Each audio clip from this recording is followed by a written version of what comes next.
Hi guys, welcome back to my channel. I hope you're having a great day so far, and welcome if you are new. My name is Charlotte and I would love for you to consider subscribing and joining our family here on my channel. So I'm out of breath because I've just spent 20 minutes playing with lights and trying to get lights to look half decent, which I still don't think they do, but I really don't know what I'm doing. I really don't. I have people telling me all the time I look so washed out when my lights are on, and that I look like super fair, which I'm obviously not, and so I don't know what I'm doing. I don't know what is wrong with my settings. I need some help. I need some coaching. I need to get some kind of lighting expert around here. So, you know, who knows what today will bring. But that's the start of it. I've also just run up and down the stairs because I forgot things 4 times. But we're here, we're ready to go. It's February favourites. I know I'm a little bit late. You know, without lateness, how can we have punctuality? That's what you got to ask yourself. So I have many faves to share with you this month. It's been a great month for me with makeup. I found some diamonds in the rough, Aladdin, but also a number of fails, and some of them I think they're going to really surprise you. So, you know, hold on to your hats is all I'm going to say to you. Don't fall off your chair. Safety first. So we're going to start off with the obvious ones this month. It's been the month of eyeshadow, hasn't it? It takes me back to foundation Geddon. I feel like we're entering eyeshadow Geddon these last few weeks. So the first one is the Natasha Denona Love palette. This is the eyeshadow palette from her Love collection. It's what I have on my eyeballs today. Oh, let's try not to blind you with that mirror because it's a big one. So here we are. This is the Love palette. I think it was 5 looks when this palette first came out for you. So if you want to check that out, I've got many options. What I'll tell you about this palette is I flipping love it. I love it. I wear it all the time. I have nothing like it in my collection. It definitely is like in its own category as far as what I have already. As far as eyeshadow palettes, it definitely offers something different for me. I love the formulas in here. Everything is just beautiful. I feel like this is just such a vibrant palette, but there's lots of shades in here that look super intimidating, like this one. This one, I feel like this could be a little intimidating. This one. Actually, none of them really are on the eye. I think a lot of Natasha, especially her creamy matte formulas, they look much deeper and more terrifying in the pan, but they just blend so effortlessly and beautifully and create the softest blended look without any expertise or effort, that it's a lot less intimidating than it might look to someone like me who's a bit scared of colour. I mean, I use this red all the time, and who would have thought that? Not me. I love this palette. It can do no wrong. One of my absolute favourites of all time. That's what I'll say to you. Next up for the eyeshadow palette loves of February is the Viseart Paris Edit. My first, how am I going to do this without the mirror getting in your eyes? There we go. The first Viseart purchase of my lifetime was this palette, and what a winner. Again, I have a review of this palette with some looks on already if you want to check those out. This is like very much a daytime, softer palette. A lot of people were asking me like whether these two were similar, and they totally are not. They are not similar at all in my mind. I mean, you can see them together. The Love palette is a billion times brighter, more vibrant, more colourful, more sort of punchy, bright, all of those words. The Paris Edit is more like, it's more sophisticated. Paris is the perfect name for this palette. It's very sophisticated, soft, subtle, feminine, everyday. You know, the shimmers are not like blowing your mind off the scale, seeing them from space. They're soft and pretty and shimmery, but not like metallic in your face. It's very much a muted, toned down, and I don't mean it's not pigmented, I just mean it is softer and less like, you know, you know. I love this for every day. This has kind of been my more go-to, like for a softer, you know, soft play school run type of day, you know. Absolutely beautiful. Definitely, I absolutely love these two. This shimmer down here is just a delight. I love that this shade is usable in the crease. It does have some flecks of glitter through there, but definitely wearable on the crease. I love that it's cooler, you know, and I love the little packaging. It's so cute. I mean, oh, I'm so hot. I've got a hot water bottle stuff down my knickers currently, so you know, glam life making me a little hot, won't lie to you. I've also got the heating on, so. And lastly but not leastly for the eyeshadow palette wins of February is the Charlotte Tilbury Pillow Talk Instant Eye Palette. The newest one, apparently limited edition, but who can ever really tell these days. This is just, what's happening? I mean, the whole thing is reflective, so I don't know what to do here. How should we hold it? I think that's as good as it's gonna get, is it? Because if I do that, will you be, oh no. Let's hold it here, this looks normal. What I will say about this palette is, one, it's the most wearable everyday palette humanly going. I love that it's got a ton of mattes, an absolute ton of mattes. I also will tell you that all of these shades, in my experience, are way more pigmented, way deeper, way richer than they look in the pan. Like this shade here, I did not think I'd be able to use this as a matte, as like a crease shade, because it looks lighter than my skin tone. But I absolutely can. It goes on much darker than it looks. Do you see that? Is that what you were expecting from that shade? Like that, they are misleading how they appear in the pan, which is great for me because I didn't think I'd have this many options. This is the first shade from Date, and again, so much richer than it looks in the pan. So I was really pleasantly surprised by that. I thought there were some shades in here that are going to be a bit like, are they there? Do they show?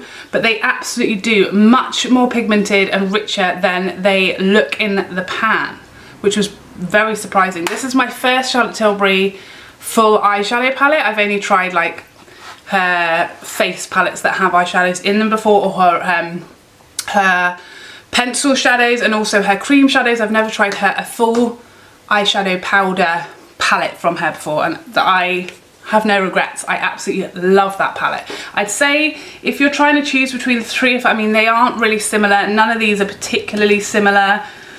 The Natasha Denona Love palette is completely different to either of these. I would say that these two do the same thing, as in they are softer, they are everyday, muted, you know, natural-ish kind of look, soft, feminine, easy to wear, every occasion you can think of looks. These two are more similar than Love, as in the job that they do. However, Viseart much more cool, Charlotte Tilbury much more warm, so that's just going to be your preference as to what you prefer.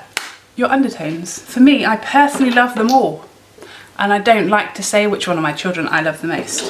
Get your breath back, love. Christ. And the rest of the Love collection from Natasha Denona, I have no words for the deliciousness. This cheek palette, it gives me joy. If I was gonna Marie Kondo, is that the right person? My makeup selection, how would I ever say that this does not give me joy? How would I say it? Literally every time I get it out, it's just like a treat. I just love it. This highlight down here is one of my favorites of all time.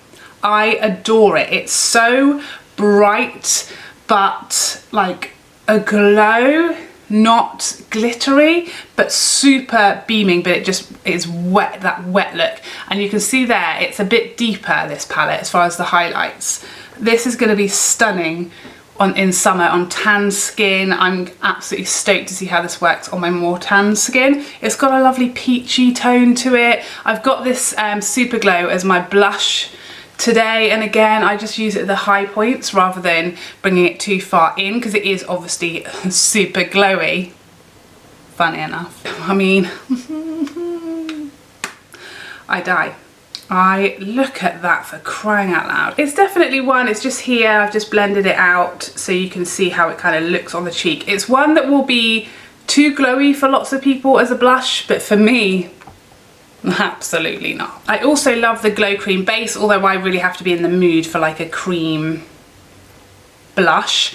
The diamond powder is the one I use the least because it is that sort of glittery formula, but I tend to like use it as a shadow topper, or I will just like press lightly into the tops of my cheek. Where is it? Down here. Here it is, down here. It's kind of like a sheer glitter topper type formula, if you will. It's just glorious. I love just dabbing it over the top of like my lid if I'm doing a very light shadow look and just want a bit of shimmer. It's great for inner corners, brow bone arch, things like that, areas like that. Absolutely love this palette, no regrets. I just want more and more of these. These are one of my favourite makeup products, and I really hope Natasha brings out maybe like a neutral one, a peachy one. I would love that, like a peachy blush, peachy glow, just peachy everything. I just love the peach, you know? I don't mean butts. Does that what it sounded like I was talking about? The Natasha Denona Lip-oh-phoria gloss. So this is the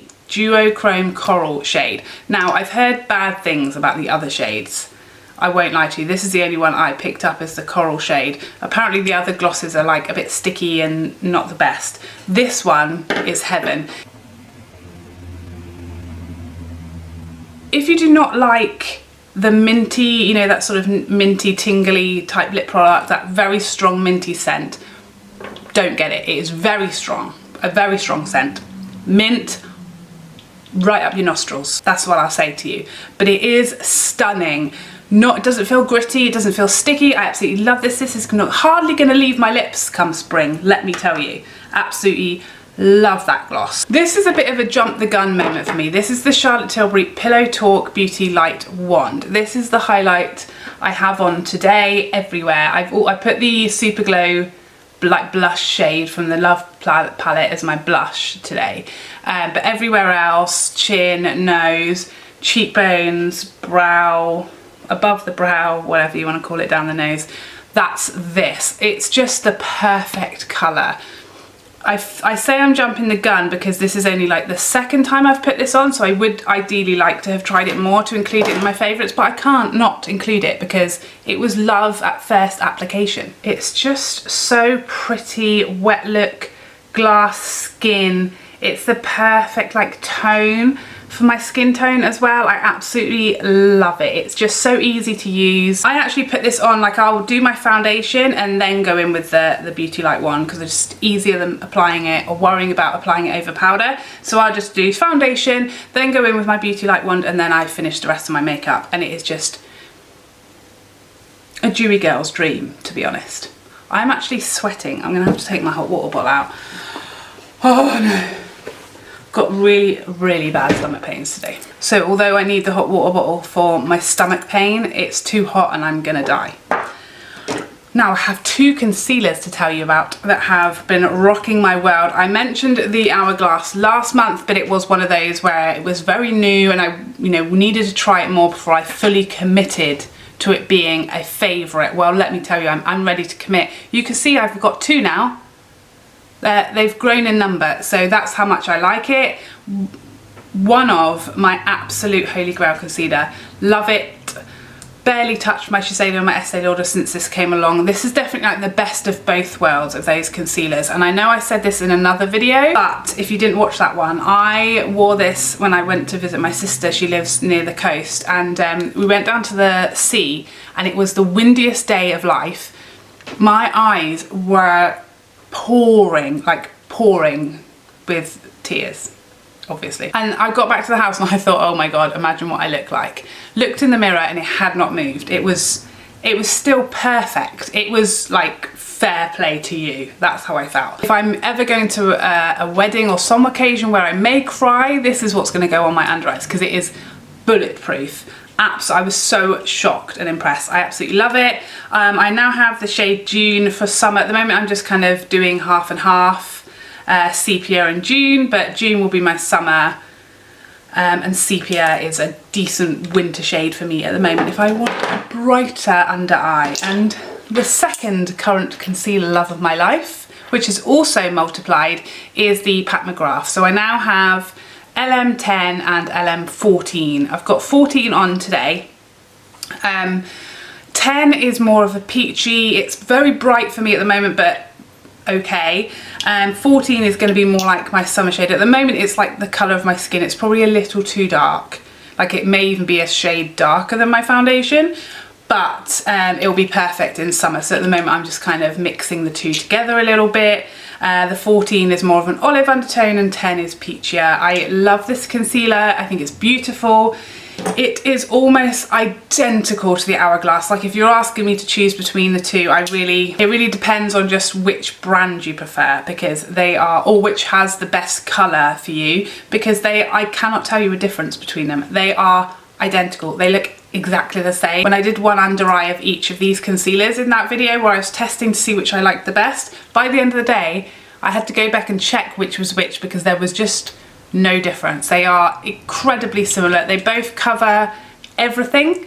They look smooth, they don't crease, they wear beautifully, they feel nice to go on, they don't feel heavy. Both of these are now my #1 concealers, and I can't possibly choose between them. And then we had 2 foundations this month that I grew to... One I grew to love, one I'm still growing to love, let's say. The first is the Estee Lauder Futurist Hydra Rescue. I love this foundation. I wish it looked a little more flattering on my forehead. I feel like it exaggerates my forehead lines, but otherwise it is beautiful. I love everything about it. I love the finish. It wears brilliantly, especially as it's so luminous. I've worn this like 4 or 5 times now, and I've not yet set it at all because I just don't feel the need. It doesn't transfer, it doesn't budge, it wears all day, it doesn't get too oily throughout the day or too shiny throughout the day. It just stays beautifully luminous, and I just love that, so I don't need to set it. I think it's a winner. Next up, slightly less convinced, but I've got this one on today, and I have only tried this. I think this is the 4th day of trying this, and this is the new YSL Touche Eclat Liptint Creme. Now in my review I was kind of underwhelmed. I was like, it's okay, but there's like a couple of bits. I felt like it aged me in this area. Similar to the Estee Lauder, it doesn't look the best of any foundation on my forehead lines. So yeah, it was just kind of okay. I've been trying to wear it more since then to see how I feel about it. The thing is that I love the finish of this. It is like, let me give you a close-up.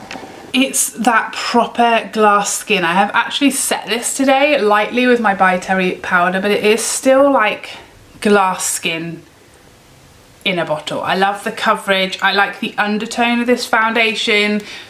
I love how glowy it is. It wears decently well. I don't find it moves or comes off on everything I touch. Like I said, the forehead lines have definitely looked better. I think this area has probably looked better as well. So I am still kind of continuing to play around with this one, but it's definitely growing on me. I'm definitely growing to like it a bit more. Definitely better with this. In fact, both of these foundations are better with a sponge. I think if you loved the original Touche Eclat formula before it got reformulated, this will be much more like that than the reformulated version is from what I've read. I think definitely worth a try. I will also say this feels super light and hydrating all day long. But yeah, it does tend to look a little heavier in places like this area, yeah, and like my forehead. So it can look a little heavy. That's the bit that I need to get over or work out or whatever. I will also say this is one that will get too shiny for me by the end of the day. So if you're oily, or if you are someone like me who can get shinier throughout the day with a more glowy foundation, it's not like the Estee Lauder where it's glowy and it stays glowy. This starts off super glowy, as you can see, and gets like, goes too far. It takes things too far by the end of the day on me.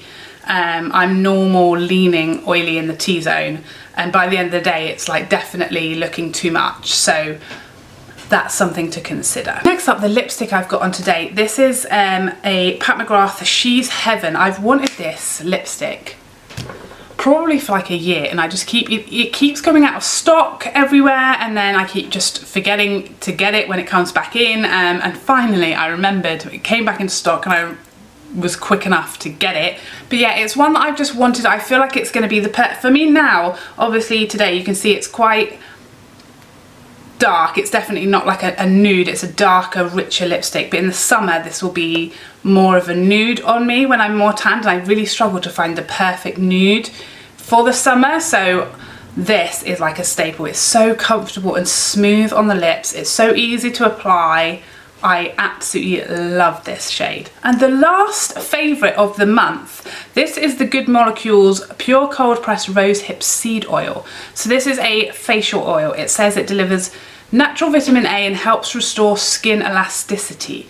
Now I've only had this about a week, so I can't comment as far as you know, changes to my skin, like visible changes to my skin. It's obviously too early for that. But this is my first ever facial oil, and I've always steered well clear of facial oil, because just the word oil has negative connotations to me, especially for skincare. And the thought, because with a facial oil you apply it last, so after moisturiser, which seems bonkers to me. Like oh my god, I'm going to be a greasy, oily gibbon. That's what I felt like I was going to be.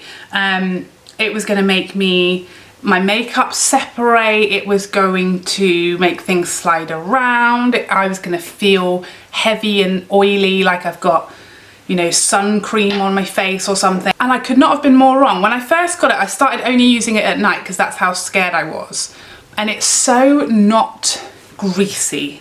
It goes on like an oil. You just use a few drops, press it in, and then I run it all over my hands. I feel like my hands are in the best condition of their life. It does not feel oily at all. I used it this morning before I went in with my foundation. I know I am super glowy today, but that's just this foundation. It does not leave a residue. Makeup goes on beautifully on top. And what I've noticed is I feel a lot more hydrated, like for the whole day. Like the hydration for my skincare routine just lasts the whole day. And when I use it at night as my last step, when I wake up in the morning, I don't feel like desperate for hydration. I feel good. I still feel hydrated. It really does lock your skincare products in and your moisture in. I'm really enjoying it. It doesn't feel greasy. It doesn't have a horrible smell. I can really barely smell anything, to be honest. The slightest hint of like an oil. I'm really, really impressed by Good Molecules so far. So far, so good. Next on my list, I want to try their under eye patches, because that just looks like heaven in a pot to me. I'm definitely going to get my mitts on some of those. Oh, I almost forgot, because this was a sample, so I don't physically have it here because it is gone. It's used up and it's gone. But this was the Erborian Milk and Peel Mask. I got a sample of this with my order from Space NK. Let me just warn you, this is not for the faint-hearted. So this is like a chemical exfoliating mask, right? I'm not new to those, I've tried them before. I'm not new to things like retinols, AHAs. I'm used to them, but this was another level. So it says clearly on the directions, leave on for a maximum of 5 minutes, which sounds extreme. Like that sounds like, come on, 5 minutes. I mean, what's gonna happen? But I left it on for 5 minutes. I was very like careful to the dot. Washed it off, all was good. The next day, oh my God. I don't want to use the words Freddy Krueger because that seems extreme. But the amount of peeling, like here, down my nose, chin, lip, like so much peeling. So like more than I've ever had from any other this type of product. But yet my skin was, oh my God, like a dream. The smoothest, most even like glass skin of life. So here's my advice to you. If you have sensitive skin, you don't react to these products well, it's too much for you, don't touch it. Don't even think about it. Don't even put it on your hands, is my advice. If you, like me, live for these products, the more extreme the better. Say you've got an event, do not use it the day before. Use it like 2 or 3 days before, minimum.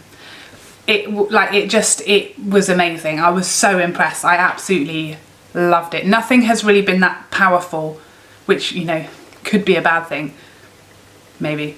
It's definitely more powerful than my Drunk Elephant Retinol, but obviously that you use more regularly. It's not supposed to be as extreme as that. And obviously that's one that you leave on. This was, you know, 5 minutes and then get it the heck off. But yeah, if you're looking for something extreme, that will do it. That will do it. It will burn your whole face right off. And now for the fails. So another sample I had this month, again from Space NK, was the new Prep and Glow exfoliating cloths. Oh, I didn't like it. It was so rough. I felt like I was cleansing my face with sandpaper. In fact, I think the sandpaper may have been more gentle. It was just so rough, and I wasn't being rough, I was trying to be gentle. So it's like a cleanse and exfoliating cloth. One side is smoother, the other side is like knives. Yeah, my face did not like it. I don't have sensitive skin, my face is really pretty hardcore, but this, like, my whole face was raw afterwards and bright red. And I was like, no, never again. I don't recommend them. It's just too much, too harsh. It's just unnecessary. We don't need it in our lives, you know. Next up, this is the Drunk Elephant Slay Makeup Melting Butter Cleanser. And let me tell you, I thought I was gonna love this. I thought this was gonna be my new go-to makeup remover. I don't like it. And that makes me sad because I do love Drunk Elephant, and I think this is the first product I've tried from them that I don't love. It's okay, but it's definitely not my favourite. I've definitely got much better makeup removing products in this kind of category. So this is like, it starts off as a solid. You scoop a bit out, I just sort of whack it, you know, blob, blob, blob, blob. And you massage it into your skin, and then it becomes like a very thick, oily type substance. Think about like a thicker coconut oil type consistency. And then's where we have an issue. So it does melt my makeup. It does do that pretty well. So everything, you know, is dissolving. That it's going well so far. When it comes to rinsing it off, usually with my MAC Cleanse Off Oil, I'll give it a splash, and literally all my makeup is just slushed off my face. It's just gone. Couple of slushes, everything is gone. It completely just dissolves and is rinsed off my face with just water, and then I can go in with my cleanser. This, when you go in with the water to like activate it, it forms like a really thick like film on the face that is then actually kind of hard to get off. So it kind of starts to, yeah, like turn into, at first you go like this and it kind of starts to feel like it's melting off, but then it just turns into like, yeah, almost like a really thick film that is hard to budge from your face. And then I'm going in with my cleanser to actually get this off and get the makeup off still. It hasn't gone, it's still kind of all up on my face. I always use a third step of just going with micellar water and a pad, cotton pad, to just check, to get around ears, anything I might have missed. With my MAC Cleanse Off Oil, there's never anything on it, unless I've missed a bit of my ear or something like that.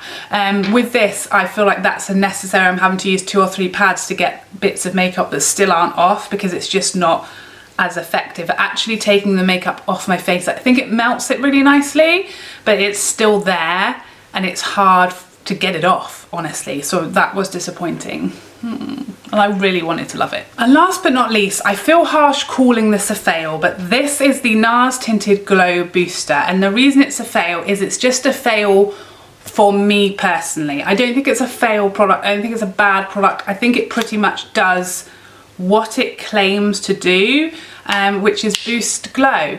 The problem is, for me, is I don't need it. It doesn't really have a place in my routine, because as you can see, I use very glowy, luminous, dewy foundations.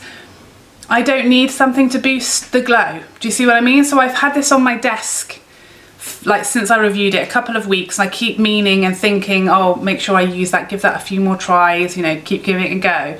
But I just don't want or need to, because it just doesn't serve a purpose to me. The Charlotte Tilbury Hollywood Flawless Filter has more of a purpose to me, because it does double as a highlight. You can really use that as a liquid highlight. You can use it under or over foundation and it still shows through as a beautiful glassy luminosity. This is much more subtle, so it doesn't really show when you put foundation over the top of it. It does not work for me as a liquid highlight because it's too subtle. It's also got a lot of glitter particles in it, so in daylight that's going to show up.